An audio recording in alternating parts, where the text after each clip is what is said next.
Welcome to Seeing Scarlet. It is Shelby here with Tyler, and we are here to cover basketball. A little tire slashing up in Arizona. Softball went 5-1 with the Clearwater Invitational. Some big wins, some top 25 wins, and dropped their first game against Nebraska. Today we're going to talk all through it, the good, and some things they have to get better on. I thought it was a good tournament overall, but we'll get into that. We have highlights from them. First, we're going to start it off with women's basketball, though, Tyler. They dropped one on the road at Oklahoma State. We talked about how I think that's now 12 losses in a row to that team. It's just one of those teams. We've broken a lot of those streaks this year, but this is one we couldn't do quite yet. But I don't know. My gut's telling me we might face them again, like in the Big 12 tournament. I don't know why. My gut is usually not wrong when it comes to basketball. So I don't know. I fear that we might face them again, but maybe our team would be excited about that. Just we'll see how the bracket falls.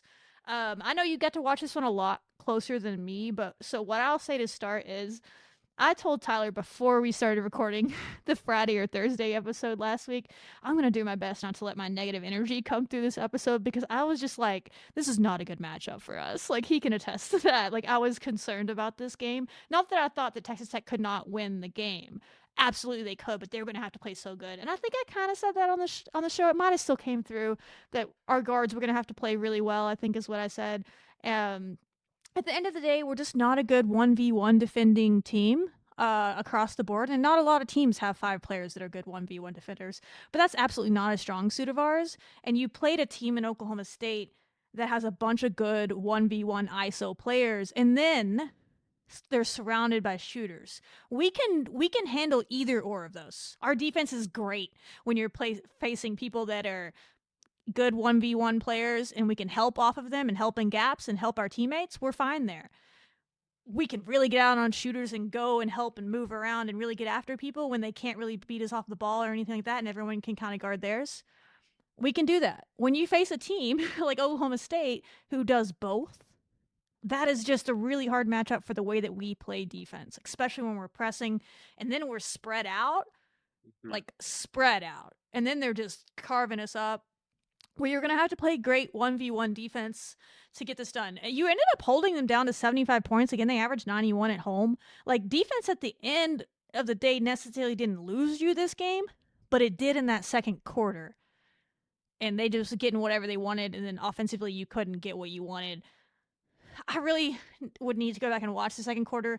I feel like we were a little stunned, both our game plan-wise and players-wise, coaches-wise. We didn't have a good game plan on the offensive end, or it wasn't being executed. I don't know. Maybe Tyler has more insight. If he watched it a little closer, I was traveling all weekend kind of watching it side by side with other stuff. But yeah, just overall, it wasn't a good matchup for us, and we'll talk more about that. I think we might face them again, so hopefully we have on the back burner, how will we play teams like that? And if it's not them, could be a team like them in the NCAA tournament. There's no one else like them in the Big 12.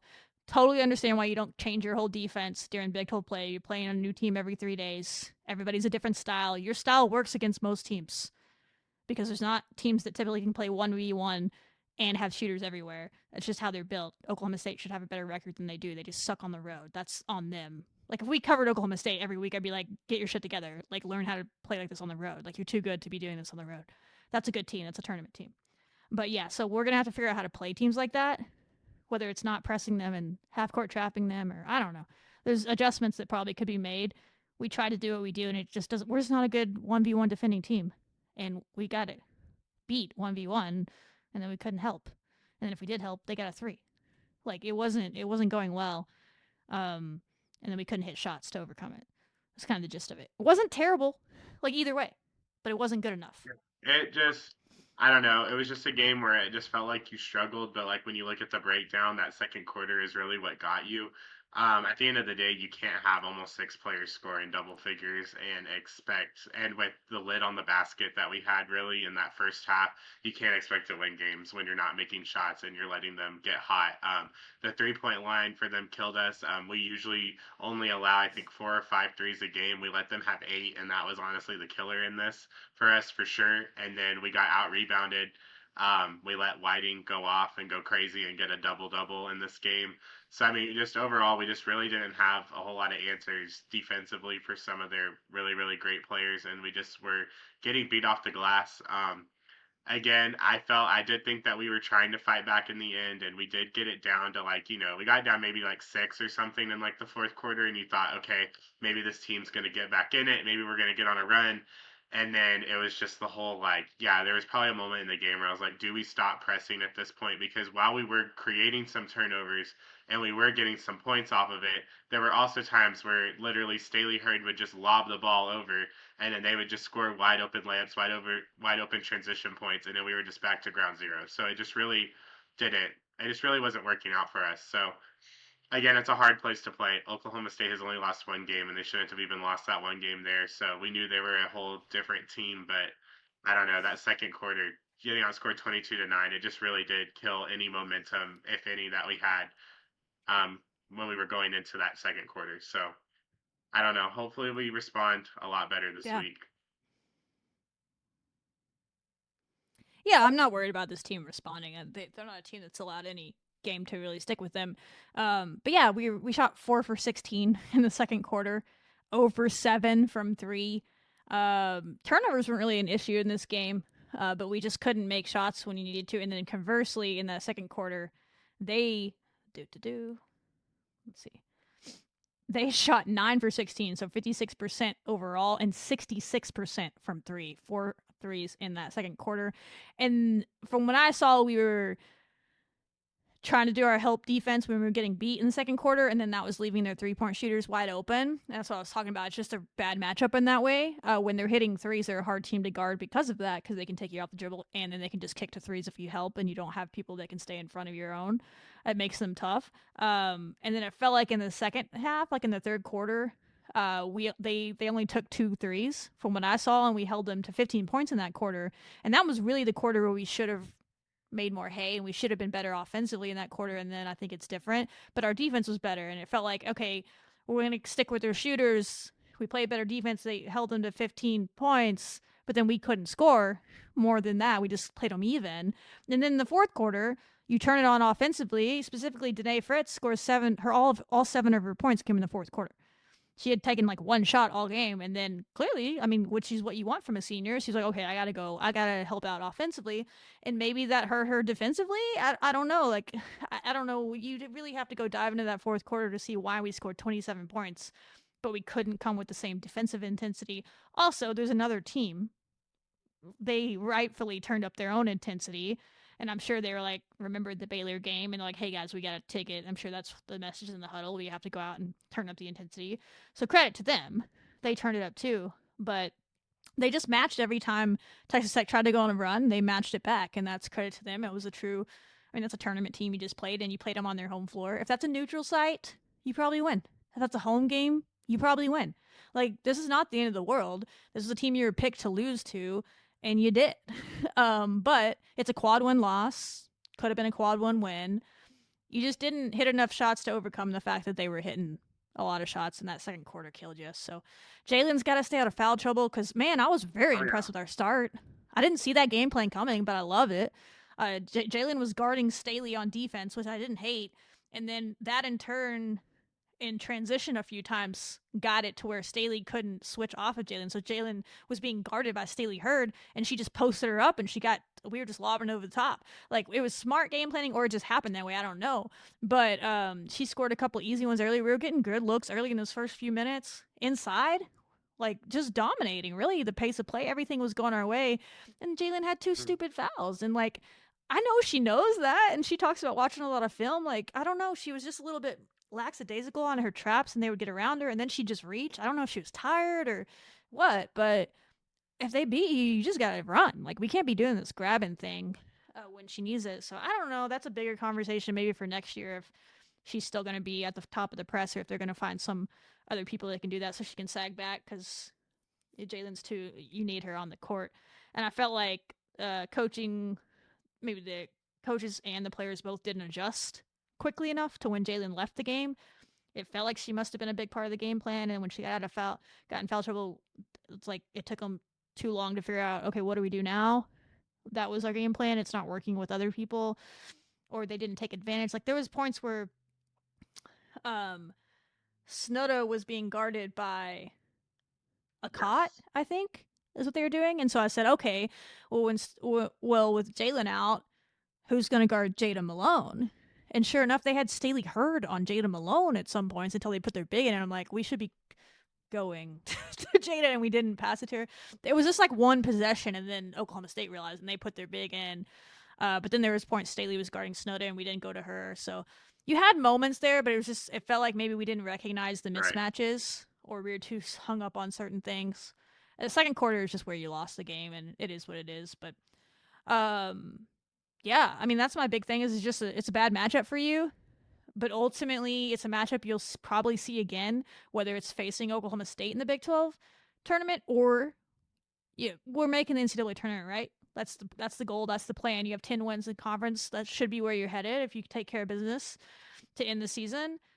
There's a good chance you're going to face, even if it's a mid-major team, a team that can shoot really well from three and has enough creators off the ball. Like every team you face is going to, in March, is going to have good shooters and stuff. So I don't know. That's something for the coaches to figure out. This team is just not good 1v1 defenders across the board, but they are great help havoc defensive team. And that's good against 90% of the teams you play. It's just that, okay, what do we do the next time we face a team that has this against us? So we actually have a game plan for it. I have a lot of thoughts on it, but that's for another day. So, yeah, this wasn't our day. Snowden and Bailey ended up with good numbers, but you needed someone else to supplement them. And they definitely missed shots that they could have hit as well. And it was just never really a game. 10 points isn't bad, but that's my final thought is this team is very, very, very good in big moments. Very good in late game situations. If this was a 2 to 3 possession game late into the game, I I think we agree. win, right? But it was never, I think maybe 7 was as close as they got it briefly. They hit a 3, and then like 10 seconds later, Oklahoma State hit a 3, and it was back to 10 in the fourth quarter early. Otherwise, it was pretty much always a 15 to 12 point lead for Oklahoma State from midway through the second quarter on. And that's just not like playing to this team's strengths, right? They can go on runs and all those things, but they're very good in late game situations, and a lot of teams aren't. Like, it's a good thing that this team is so good in big moments and can play close games, and they can win close games on the road against good opponents. They've proven that. They just didn't give themselves a chance because of that second quarter. And really, the second quarter is probably the talking point. I think that's what Gerlich, they finally posted the press conference. I got to watch it on my drive home. It was very short, but she talked about the second quarter, which is totally fair. But I also would counter with good defense in the third quarter, but you needed better offense to take advantage of that. So, and same thing, great offense in the fourth quarter, but you needed better defense. Right. It just wasn't Yeah. complimentary basketball. Like each quarter, it was like one or the other. It felt like so. It is what it is. You move on from it. We'll leave that to the coaches to figure out the next time they play that team or a team like them, because it is a really bad matchup. But Baylor's not like No. Oklahoma State. Very good Yeah. players and athletes, but they go about life a little bit differently. So that's the hard part and the great part of the Big 12. And that's why I'm saying, like, no, they shouldn't have like changed their whole defense going into the Oklahoma State game, because in 3 days you're playing another team. So like I get it, but when you get to postseason play, like it's do or die. So I expect them to have maybe some different ideas moving forward against those type of teams. But they had their chances, couldn't take home. It is what it is. Yeah. We vibe And we on. move on to Baylor on Wednesday, back at home. Yeah. Baylor, we obviously beat them. It was a long time ago. That feels like a lifetime ago. But it was a big like pivotal point in this season. It really made this team both internally and externally be like, oh, this team could be doing some things. They were very confident going into that game. They felt like they were going to win the game, and they did it. Didn't play their best. They still won on the road. Big time win. First time beating Baylor since 2011. All the things, right?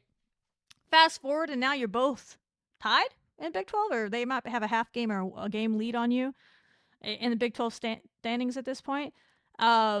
Big game when it comes to the Big 12 standings. I believe TCU is back in the lead because they beat West Virginia tonight. But everybody's within like a game or two of each other. And Baylor has to play TCU again and all these things. So you still, I don't know about control your destiny, but realistically, if you won out, there's a good shot you win the Big 12 because of who else is playing each other as it goes in the tiebreakers that you hold. So they're 22-5. Apparently, it's a blackout. We'll let Tyler talk more about that. So wear black on Wednesday at 6 p.m. You are a favorite in this, but it's very close. 2-point favorite. 50.4% chance to win. So it's basically a toss up in the eyes of the computers, which I think is fair. I think we're very similar teams. Baylor's very different from Oklahoma State, and that's good for you in some ways, but they also have some things that you'll have to battle as well. But I think you can play your basketball in this and get after them and see where it takes you for sure. But yeah, take it away. Obviously, we're going to have Talia Scott for a full game in this. That's probably the biggest difference between the first game and now. But I think Danae is excited for that. She had some good possessions late in the game. I'm not overly concerned about that. It's just more about Yeah, playing our no, I basketball. agree. It's gonna be, yeah, like you said, it's gonna be a big game, Big 12 title implications. It's fan and student appreciation. It's wear black. Yeah, Oh, yeah, big game. We're gonna have how black rally nice. towels that we're handing out, and then throwback Lady Raider jerseys for students. We're doing a 2,000 student challenge. Raider Wright just posted about it a few while ago, so we'll see if we can get 2,000 there. I think it'll be super. Yeah, it'll be super Oh, exciting because I mean this hype. game is very important when you look at the standings. You look at how much this team like. It would be great to keep adding on to our resume with that. So yeah, Baylor they have Talia Scott back, and the reason why I'm like, yes, it's gonna be impactful that they have her back, but also the problem is the last Of player course. that went off on us for Baylor against whenever we played them was Yuting Dong, but Yuting Dong doesn't really play a whole lot with Talia Scott at the same time. They can't really sync together a whole lot. Yeah, and really Can't like seem to go figure on that these out. large Yeah. scoring runs. So I think that it's almost like the result could very well be the same. Hopefully, it's not as a nail biter, but at the same time, I'm interested to see how Fritz handles handles Scott in this game, right? Like Scott, she is averaging her 20 points per game, her 3 rebounds, 3 assists. She's really great at the 3 point line.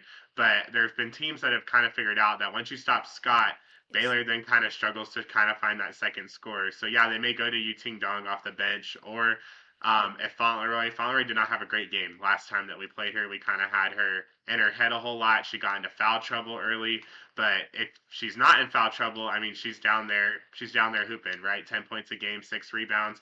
Little Paige Bugs, that's going to be someone you're going to need to answer for. Rebounding machine. I think it was against some team. She had like 20 rebounds in a game. I mean, she's absurd. She's She's legit. absurd. She's great. I thought we did a decent job holding her in the last game, but at the same time, um, you you still are going to have to stop her action from what she's going to be able to bring to the table. And then it just kind of goes down to like Jenna Van Geitenbeek. She was someone that also kind of had a big game against us. Really great 3 point shooter. Like she's really good. She knows how to like pass the ball well. She's always filling up the box score. I mean, she did great in that game. Her and Dong really had us struggling at times in that game. So my biggest takeaway is comparing, I guess, to the last one is how with Talia added in, what is it going to look like with Dang's minutes, and what is that going to look like on how Baylor's going to handle that.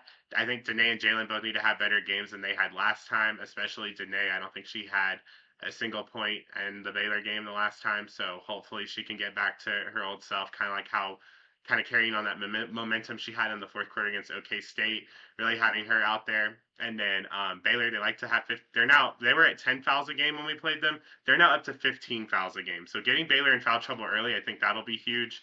And then just let's try to clean up our second quarters because we also had a bad second quarter in that game. So if we can, complete some quarters of basketball and keep it close, as you said, you're in this game if you can keep it within 2 to 3 possessions. But if it gets a little outside of that, Yeah, I mean, I'd love for us right. to blow them out. By all means, let us cook. But yeah, if you give yourself a chance, I think I'll bet on this team all year. The only game they've lost where it was close late was Kansas State, and I think we learned some lessons from that. Just personnel that needed to be on the court at the end of that, and then also just the rebounding, getting punked in the way that we did. Like I think we learned from that game. But most games where I guess what I would say is when we're playing like us, and it's Right. close, like we've never lost a close game at the end, right? So if they're feeling confident, but yeah, they really do. I mean, they only have two players that average double figures. So we're the top two shot blocking teams in the Big 12, two of the top in the nation, both in the top 10 in the nation in shot blocking percentage and blocks per game. You have a lot of long athletes out there. You have shooters for Baylor for sure. You have some good 3-point shooters, but it's not to the extent of like Oklahoma State typically, right? You have a lot of people hovering in Right. the low 30s, similar to us, right? You don't have people shooting 40 or 50% from three. Like, this is what I'm talking about, where, yeah, Talia Scott is a problem, but you can put Danae on her, even if she does get beat in gaps. Maybe someone can slide over and help without you being completely terrified of there being 4 people on the court that can shoot a three at the same time. It's where Texas Tech wins is they're very smart, and it's not just havoc and athletes on defense. They're very well coached, and when they buy into the game plan, you can tell who is moving where on this team when you watch them. Is always done very clinically in the games that they're winning. Like, you have to rotate to the shooters. If someone's helping on Talia Scott, whoever is helping off, if that's someone that's a shooter, someone has to rotate on that. If you're going to leave someone open, right, which is going to happen if someone's rotating over, you have to make sure it's the right person that's open, which against Baylor, most of the time you can choose correctly, right? But our team has to choose correctly. It's the Oklahoma States of the world, BYU even, like, it's hard to choose correctly if you get beat because everybody can shoot. I'm not saying Baylor can't hit threes. They absolutely can, and every team can get hot. But that's not necessarily like, oh God, they shoot 500 threes a game and they shoot 50% from three every game, blah, blah, blah, blah. Right? So it's a better matchup for you from a team defensive standpoint. But you're going to have to play well, stay out of foul trouble. And I think the rebounding category is important in this. Someone's going to have to take that a little bit more personally against Little Paige Bugs. She got in foul trouble against us in Baylor, and I think that helped us a lot. And so, maybe Snuda, Jalen, someone's going to have to take that matchup and get after them. So, yeah, I think obviously, if let's say we hadn't played Baylor yet, and you're just going into this game, I would say the same thing I've said going into TCU, said going into other games where a guard makes a team go, and specifically one guard. I would be like, those are the games where we have the best chance to win, even against the top teams, because you have Danae Fritz. You have an all Big 12 defensive player, scheduled tweet, who is a guard and can slow those people down. She didn't take Nichols out of the game, blah, blah, blah. Like, I'm not expecting her to be like 0 Right. points for Talia Scott. Like, no, but she can slow her down, and you feel good about that. You don't have an Oklahoma State where it's like, like we said, like, I don't know who they're going to put Danae on. We know who Danae Fritz is guarding in this. It's Talia Scott. Like, there's no question. And I think our team plays better that way when it's clearer and they know, okay, these are our shooters, these are our people, and rotating, because they're very cerebral players. It's a very high IQ basketball team. And I feel like maybe Oklahoma State, they just didn't quite know where they were supposed to be, and that showed with how easy they got to the basket at times. But I think they're going to know where they're supposed to be against Baylor. And so they just have to commit to that and play good basketball. And it's going to be a close game, probably. I hope it's not in our favor, but these are two very good teams. These are two teams fighting for the Big 12 title. This is a team with 4 5-stars all over it, right? But you've already beaten them. They're going to be pissed off and angry and wanting to prove that was a fluke. We'll see. I mean, they're going to have some game plan. Wouldn't be shocked if they sag off of Hima. That seems to be their go-to of late. Why they sagged off of Olivia Miles, we'll never know. But we've seemed to have better solutions for that lately. Maybe they're going to sag off of Sydney Love. That I don't think that's going to go well for you. If they're going to sag off of Hima, this might be a Sydney Love game. Like, I think we figured that out. Hima was actually good against Oklahoma State. Like, she almost had 10 points. So she's starting to find her own. So we'll see. But yeah, they're going to have a different defensive plan for us. They know Snoda better. Maybe Jada has a good game. She had a good game against them early. Like, I don't know. I just feel better about this. Like I said, if we hadn't played them yet, either way, if this was the first time we were playing Baylor this year, I'd be like, we match up better with Baylor. I know that sounds crazy because they're higher ranked. They're like 15th or whatever. We'll see what they are tomorrow.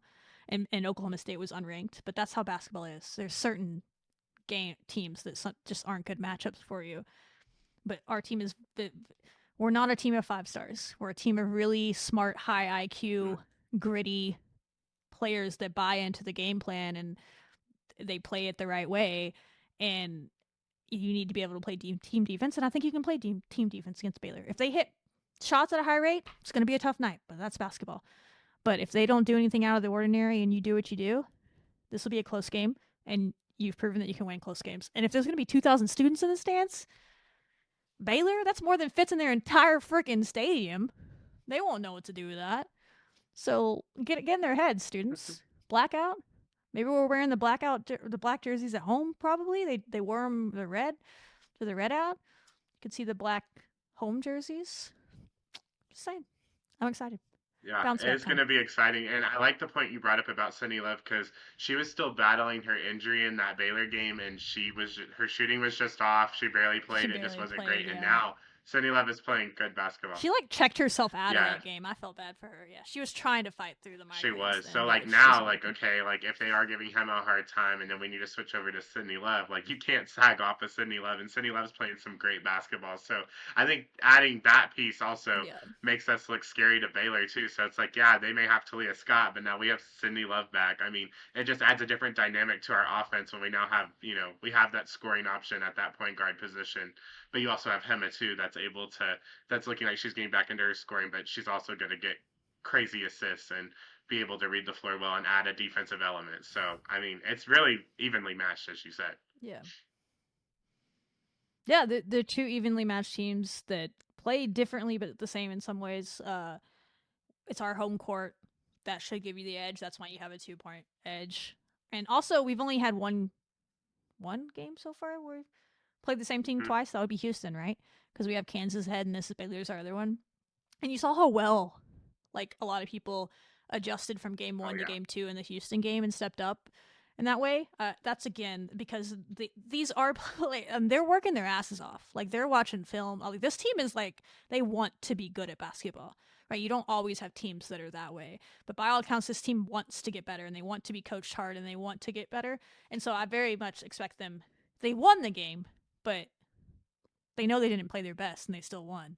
So there's a lot of people that I think will be better in this game and have that out of their system. And then Baylor, I mean, I wouldn't be shocked to see the Uteen Dawn girl play sure. more against us, even with Scott, just because she had some success. So we'll have to be ready for that as well.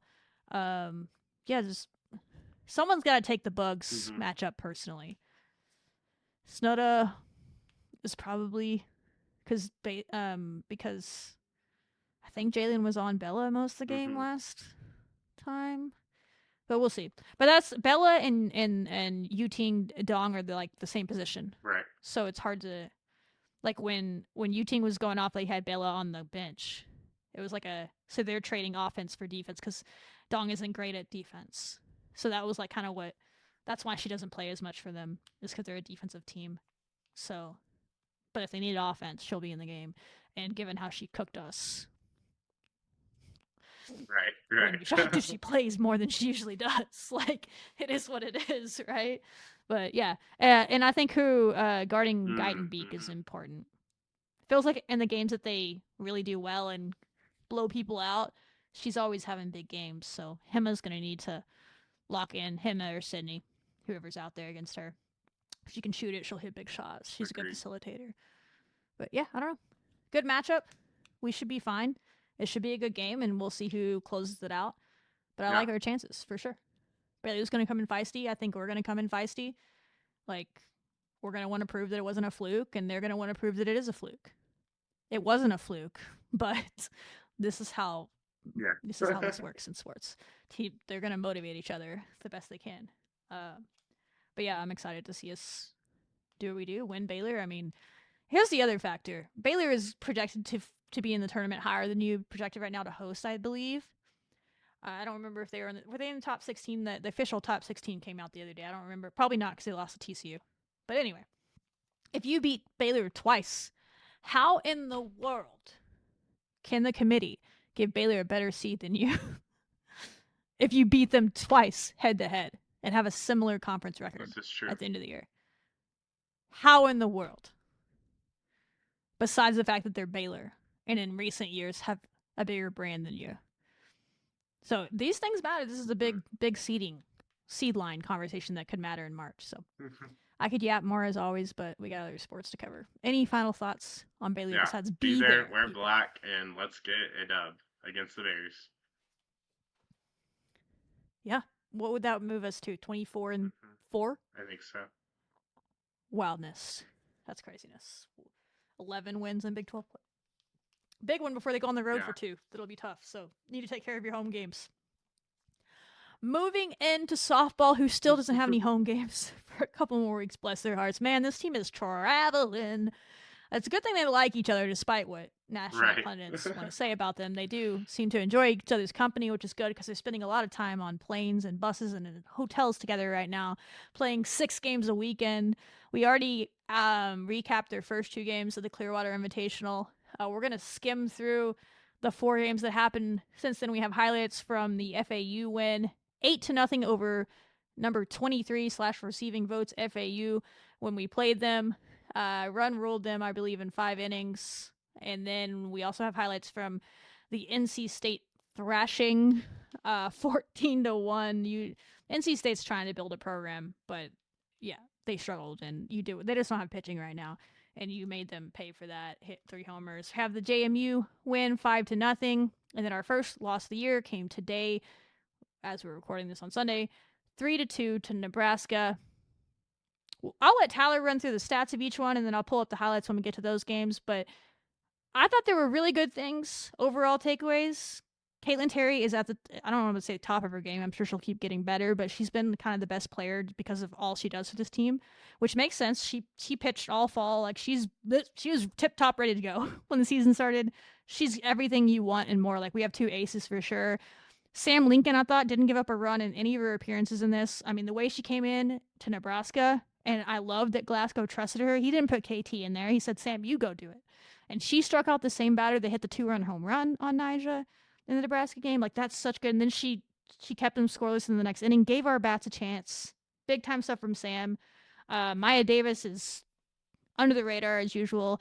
And Nyjah Kennedy is like 4 to 5 miles per hour, less than what she's going to be by the time Big 12 play gets here. And she's still cooking against all the way mostly everybody in this tournament.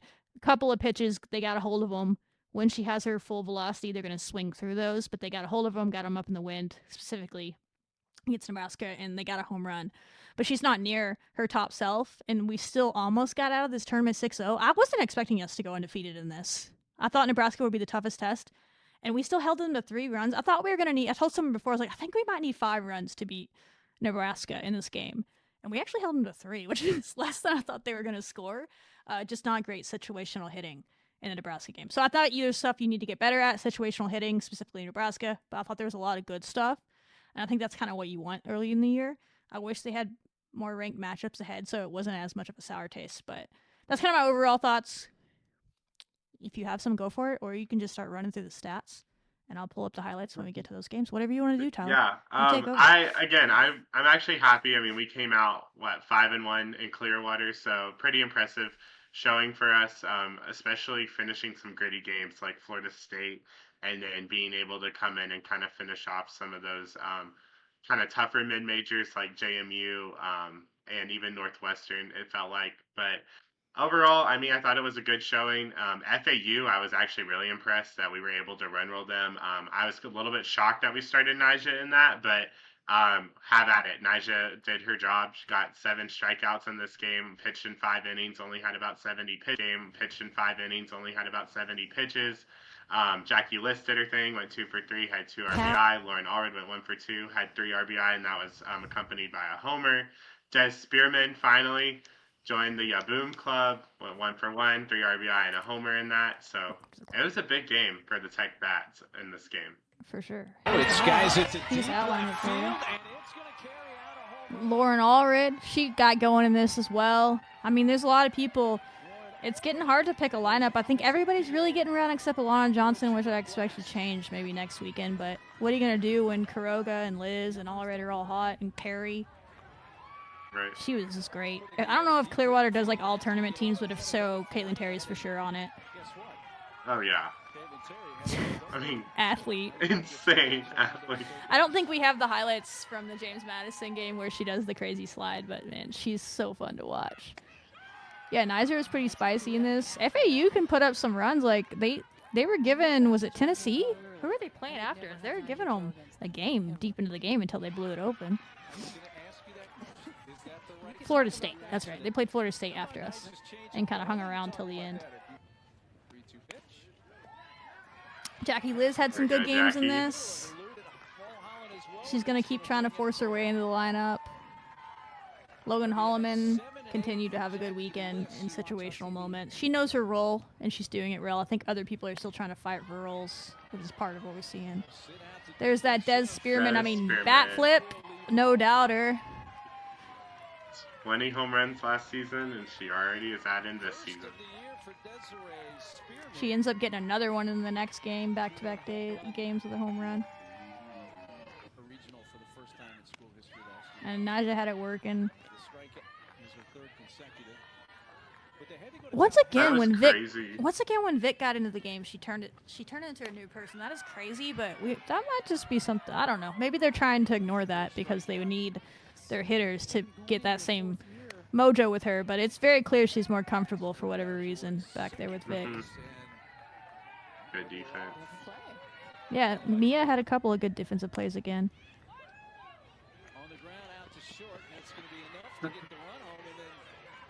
Logan Holloman scoring another run. First screwball she could probably get at 73. Then she struck out the last 3 batters of the game after we got it into run rule territory. Naja was ready to go home. She just struck them all out. Yeah. She said goodbye. Sit down. I mean, that was 48 miles an hour. That's not even fair. The change mixed with her speed. Bye-bye. And that was Vic Valdez to end it. I don't understand it, but, you know, it works for them.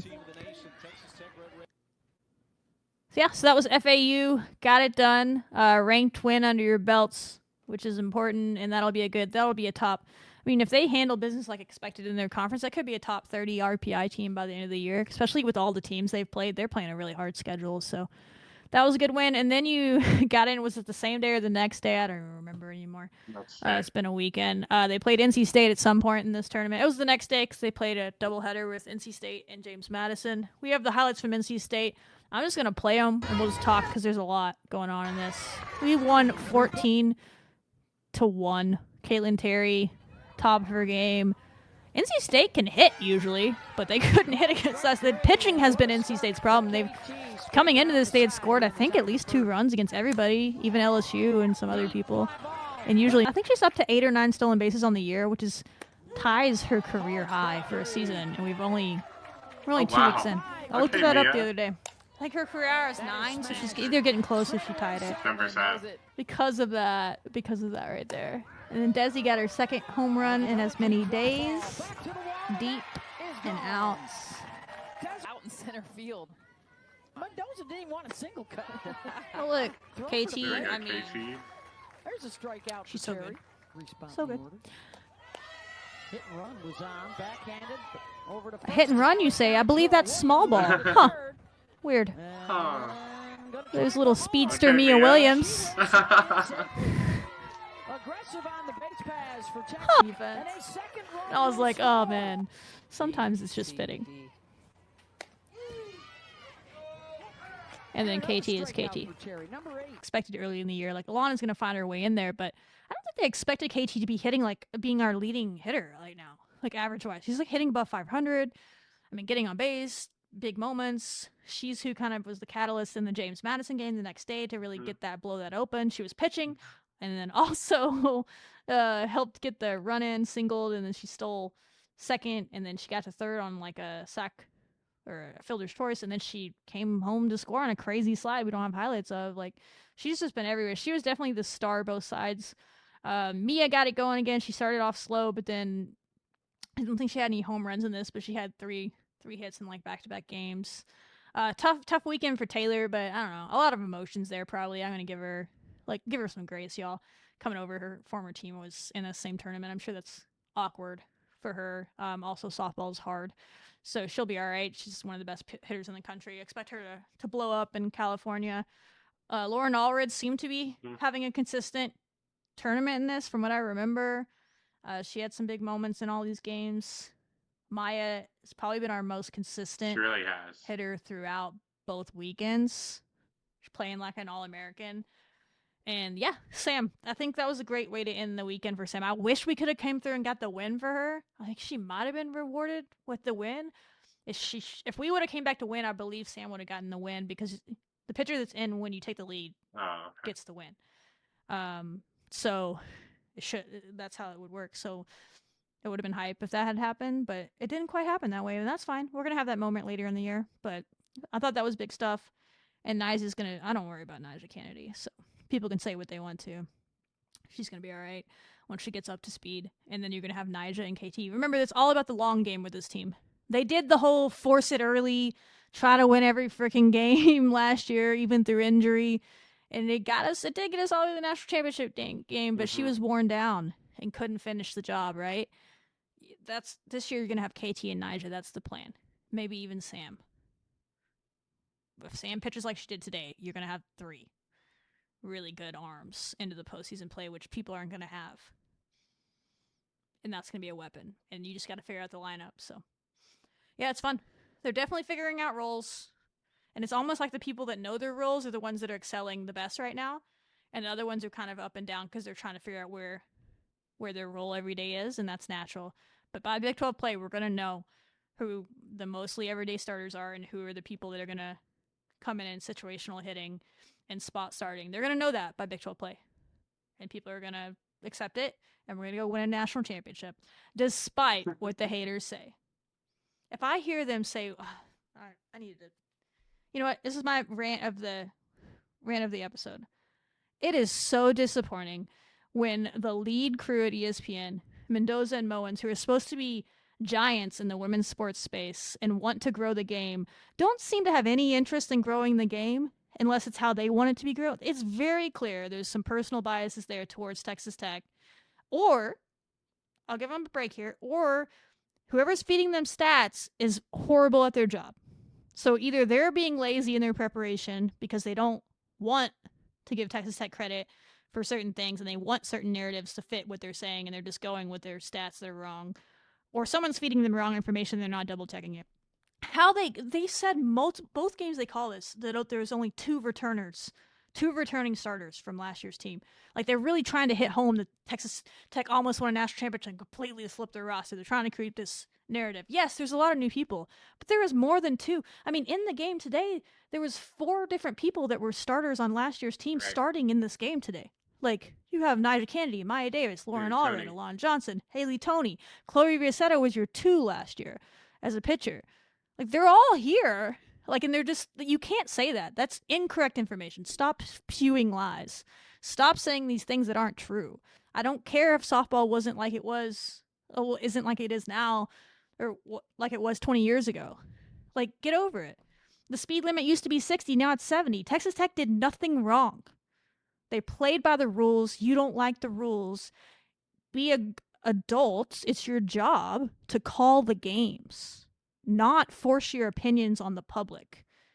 And they've got to stop letting their biases shine through, because it's very clear. I was trying to give them the benefit of the doubt the first game. I was like, they haven't seen us play. They're doing their research. They're buying into the narratives. I was like, they're professionals. They've been doing this for a while. Quite frankly, I don't think they care. I think they just wanted to spew their narratives about the team and get their opinions out on what they think Texas Tech is and what they think they're going to be. And then I guarantee when they're proven wrong, they're not going to admit it. So I just don't think that's how you should handle that role, like, especially trying to grow softball. Maybe they don't want to grow softball. Maybe they're fine with their cush jobs and they don't actually care. They'd prefer to have people that don't call them out on their bullshit. But I think they're better than that. And I think you're not going to grow softball if you have professionals that are supposed to be unbiased sitting up there spewing lies about a team. Like, it's one thing to have opinions, it's another to support them with incorrect facts that the majority of your audience is not going to know is incorrect. And they're going to believe that there's only 2 returners on this team and go tell it to 5 people. And those 5 people are going to get on Twitter and tell it to all their people. And we're going to be the ones that have to be like, you're wrong. You're just causing more work for me. And I don't like that. So I'm going to stop now. Because I very much respect them, unlike a lot of people. But they've got to chill. Like, maybe they need to rewatch themselves, because it's so apparent. Like, I don't really like to be the, they hate Texas Tech. Every fan thinks they hate their team, no matter what the sport is. But it's very clear. I don't hate is probably not the word. That they strongly disagree with how Texas Tech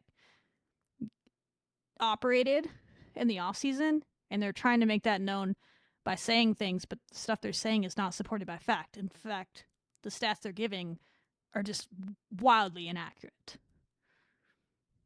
All right, I'm done. I mean, No, you Take it nailed it away, all Tyler. right there. I mean, it is quite ridiculous that there's all these narratives that are being pushed and that, everybody just hates Texas Tech. I mean, after the loss today, everybody's just very quick to, be like, "Oh, haha," like, you know, Whatever. yeah, they're Fans like, are gonna "Oh, fan. okay, I like, don't oh, really whatever. $30 million can't win you a national championship." It sounds like it's like, I mean, you're not supposed to be playing your best It's softball in February? March. Like, I would hope we're not playing, our very best right now. And I would think the team would agree they're not playing their very best right now. We know this team can be home run hitters. We know this team can, get it going offensively. And I mean, like today, like you're not gonna be in a, 3-2 whatever thing against Nebraska. Your bats are going to open up way later in the season. It's going to get a lot better offensively. Nyjah is going to get her velocity up, and it's going to be a lot more different. They're not going to be able to get as easy of home runs, and even those home runs that they got today weren't easy on it. Like things are going to change throughout the season, and the whole like only two starter thing. I mean, I literally think that all of our starters that have returned in these past several games have actually contributed a little bit more than some of our transfers that we've had just because they're just been used to playing with each other and things like that. I mean, we even are noticing out that like sometimes when Nyjah and Vic, like you just brought up, are together, like Nyjah have had her better games. So it's just like it's just ignorant and it's just ridiculous and it's just quite embarrassing. But you hopefully things are gonna change. Once we get into Big 12 play start, making some noise and doing our own thing. But I mean, that's just going to be the narrative that they're going to be pushing. And as long as the team, which I know they're not going to feed into it or any of that, we're going to be just fine. I mean, like I said, you're not going to be playing your best softball February 16th. Like everyone's like, oh my God, like who's the race for number one? It's like Texas went down, we went down. They're going to say Tennessee's number one probably this week. They're going to go down eventually. Like, Which yeah, is totally they're doing fair. great. Tennessee's But it's playing not going to great, last forever. but I don't like, care how you're literally. playing in February.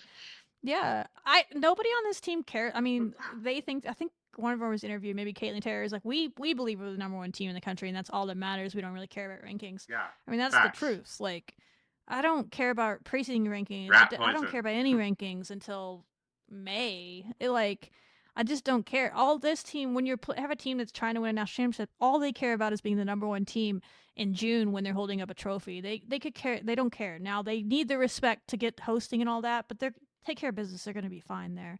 So yeah, I don't think they read into it, but it's very clear that even the announcers are trying to push the idea that this whole experiment is not going to work.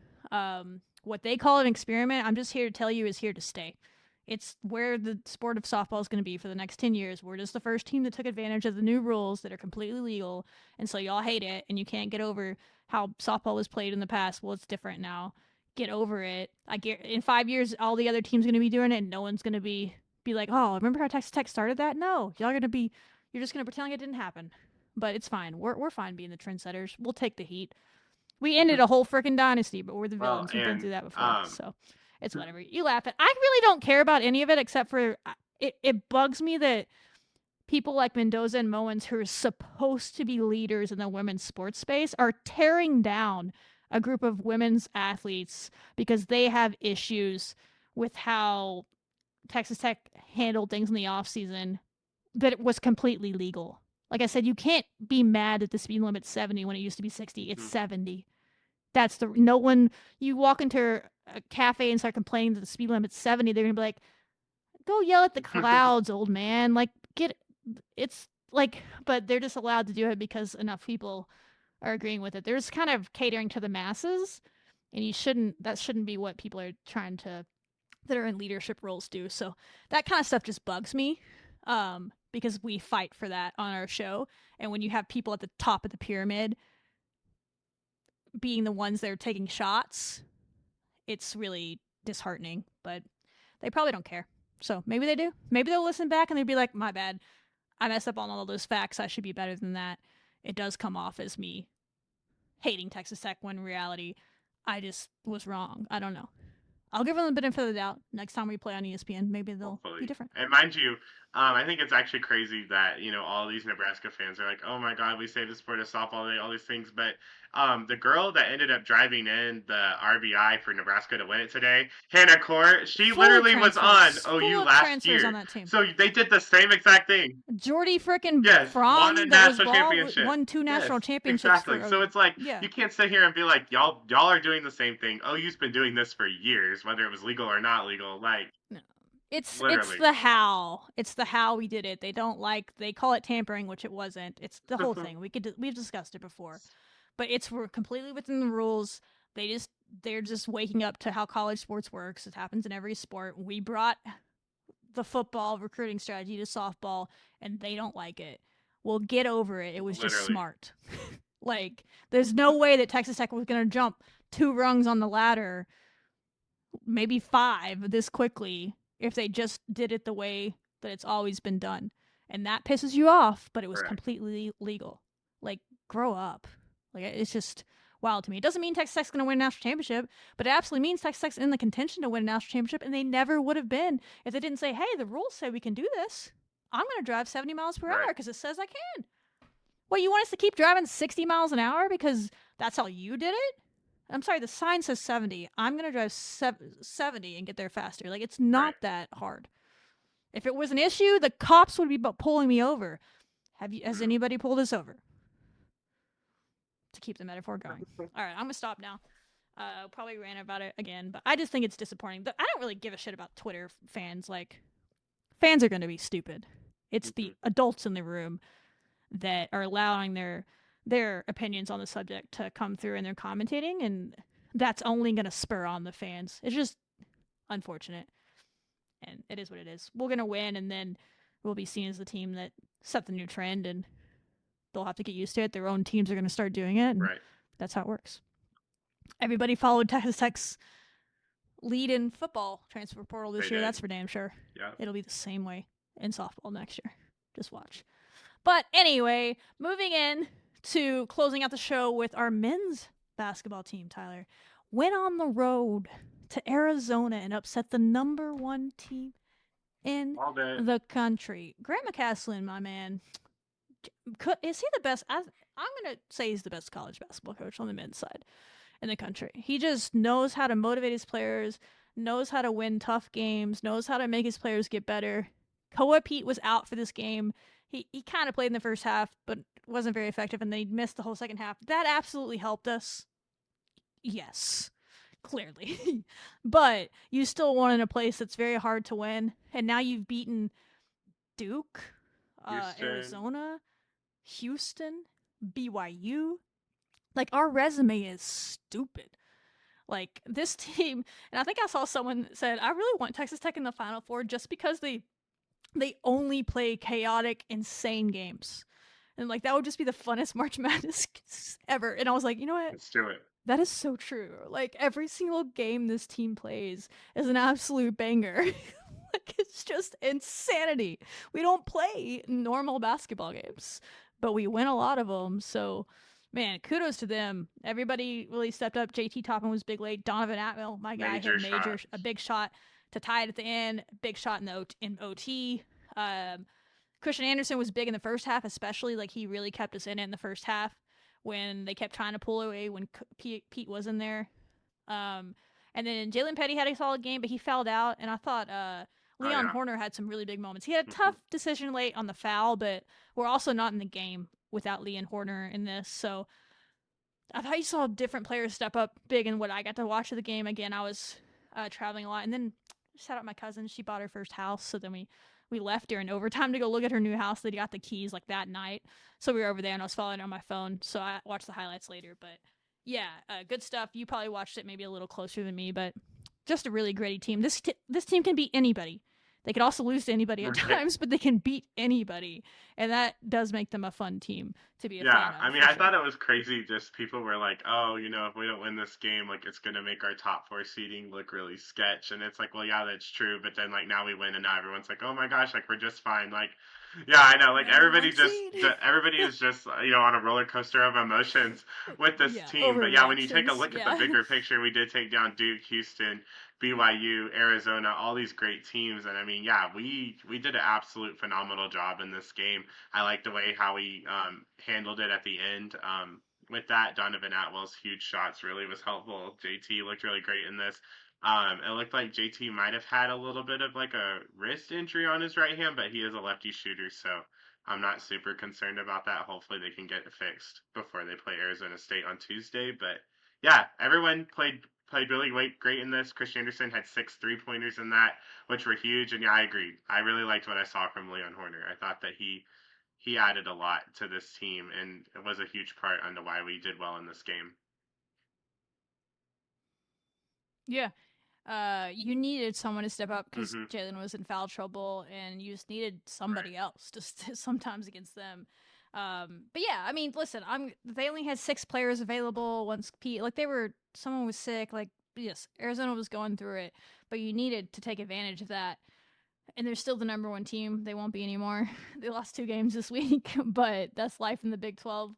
And now Texas Tech will try to get the Arizona sweep because they're taking on an Arizona State team that's going through it. They're another team that's coaches has gone on rants in the post game. So let's make another coach go on a epic rant on Tuesday and get it done, because you don't want to take away your momentum by dropping one you shouldn't, for sure. But yeah, this team's getting down to the wire and back in the race. I mean, I think it's still pretty tough to win the Big 12 for them. They're going to need help because Houston just seems like isn't it Houston is kind of like a straight line for them right now. And everybody else keeps kind of beating up on each other around them, and they've kind of been handling their business, but maybe they'll trip up. You just don't have another shot at them, so you're going to have to rely on them kind of messing up. But it's more about seeding. The Big 12 championship's awesome, but this team's trying to win a national championship, and they have the players to do it if they all play well, but seeding really probably matters for this team, maybe more than usual, just because the depth issues. You don't want to have to exert more energy than you need to early in the tournament. So the higher seed, the better. Blow out some people, all those things. Those are later down the way conversations. But last note on them is Arizona slashed our bus tires. Wow. A drunk fan does not make a fan base. I'm sure it was just one idiot. So I'm not trying to disparage them, but I swear if a Texas Tech fan did that, there would be a congressional hearing tomorrow morning to kick us out of college sports. But Arizona does it, and we're just going to pretend like it didn't happen. Drunk people. Happens to the best of us. Just funny how the narratives are, but whatever. I guess we fixed the tire and we got out of there, but that's crazy. Yeah. I mean, come on, guys. It's just a basketball game at the end of the day. It's not, that's ridiculous. That actually is ridiculous. And also, recording that, are y'all stupid? We love recording felonies on camera. Yeah, what they post it on Snapchat, on Snapchat or something? People were able to get it. I don't know, just stupid. Yeah, you would have gotten away with it if you didn't post it, but then no one would have known you did it, and so that's the only reason they did it. Just kids these days, Tyler. How do y'all survive? You and your social media. Kidding. Gotta get the clout. Well, I hope going to jail is enough clout. Having a record. Doing community service for the next 2 years. Because you're mad about Texas Tech. Hope you have fun with that, kid. Yeah, bet you never slash a tire again, I hope. But yeah, any final thoughts before we wrap up the episode? What's ahead this week for men's basketball? Arizona State on Tuesday, correct? And then they have their big stripe out game at home against K-State on Saturday. Who just fired their coach, K-State did, so... Yeah, talk about going through it. You're playing back-to-back games against coaches that one's already been fired and the other one may not be here next week. You gotta take care of business against the dysfunctional family members of this league. Golly. Say you're sorry, give them a hug on the way out, but don't feel sorry for them in the game. Murder them, get back home, murder another one, and then move on to the tougher games at the end of your schedule. Right. Because there are some tough ones. Yeah. Take care of business, please. And yeah. Please. We're gonna have a big week of wins, and we'll be back later in the week to recap hopefully a Baylor win. I don't know when the last time we swept Baylor was, but that's gonna be a dig it up storyline. We'll find out. I don't know. We'll figure that one out. It's been at least 2011. But I don't think we swept one that year. We'll have to go deep into the archives for that one. Hopefully we'll be doing that on a Thursday, probably morning or Thursday episode. And we'll also preview softball, who starts on Thursday in Clearwater. They don't have any blow your way matchups. It's a bunch of mid-majors, but usually historically some good ones mixed in, kind of like FAU was. But the big one is Team Japan. Will be fun. It's on Flow Sports if you'd like to pay for it. You're going to have to pay $20 for the month, but you'll get 6 games in. So baseball is playing on there as well.